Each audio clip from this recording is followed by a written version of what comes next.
So the Ebola crisis is sparking fear across the U.S. and frankly around the world. But should we really be all that worried? Take a look at some of the top causes of death in America in 2011. Ebola at the bottom there with just one fatality. So, time to bring in our power panel. Matt Schlapp, American Conservative Union Chair and a former Deputy Assistant to Bush 43.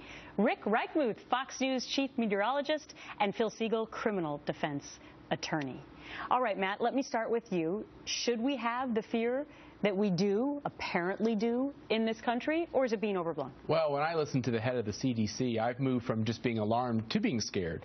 We've had, they said they were going to stop this dead in its tracks, and then they've come back and said that they should have been more on top of this and stopped it dead in its tracks when they heard about the first case. We've handled Ebola crises in the past around the globe. We've had outbreaks with animals in this country, and we've been able to stop it when it occurred. I think the fact that the CDC has now shown its incompetence, and now we've picked a czar over this who's more of a political spinner than a healthcare expert. I think this is not making people feel more secure. Okay, Phil?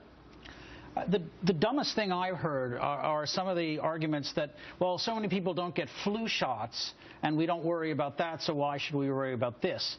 And that, to me, is like saying we shouldn't worry about drunk driving because a lot of people don't wear seatbelts. Right. I get a flu shot, and I'm worried about this because you can't get cancer or have a heart attack by sitting next to somebody on a plane who may be infected. In this case, you can. I know, it's kind of mixing apples and oranges because, 50,000 people do die a year from the flu, so it is a very dangerous disease, and so far we've had one death from Ebola. But I agree with you, it's not necessarily the same thing, is it, Rick? Well, it's not the same thing, but any kind of an epidemic like this kind of a contagion, you have to control it at the very beginning. And it's a difficult thing because I do think that we in the media are guilty of hyping things up, overblown sometimes. I can say it as a weatherman. We do it often with weather stories, and it makes me mad because we then can't really talk about the big scary weather stories. So I do think there's an element that we overblow things. But when we look at what happened with the AIDS crisis in the 80s and how it was not dealt with at the beginning, very good and point. then you had so many people who got infected because they weren't able to go in and pinpoint that at the beginning. The best chance we have in Ebola is to stop it in its tracks at the beginning, or it will never be under control. Well, what about now the fact that we've got the passenger on an airplane? That's right. Now we have potentially not somebody who's been diagnosed with the disease, but on a cruise ship. This other nurse went to a bridesmaid store. Now you have schools that are closing down. Overblown or not? Well, the nurse called the CDC and said, "Is it okay if I travel?" And they said, "Sure." That's an outrageous response. It wasn't okay that she traveled. Look, my heart goes out to the people of Liberia. There's been so many unfortunate loss of life.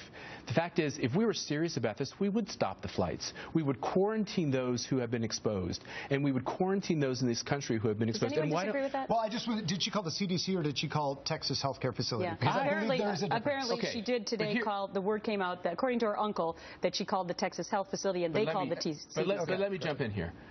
That hospital in Texas and the CDC told us in the very beginning that they were working with each other to stop this dead in its tracks. When you get a call from someone who's feared that they have been exposed, if you're stopping something dead in its tracks, you stop it. I know, and Phil, I think the scary thing for me personally is that we were told that every hospital could take care of this, and obviously now that's probably not true. And this is the kind of illness that really, those of us who don't have it, you can't see it. There's nothing you can do except trust in the public health authorities to control it. It's not like deciding not to drive on New Year's Eve because a lot of people are drunk. It's not like nothing that we can control. Trust is the word about the government and the CDC that many people are focusing on. Guys, thank you so much.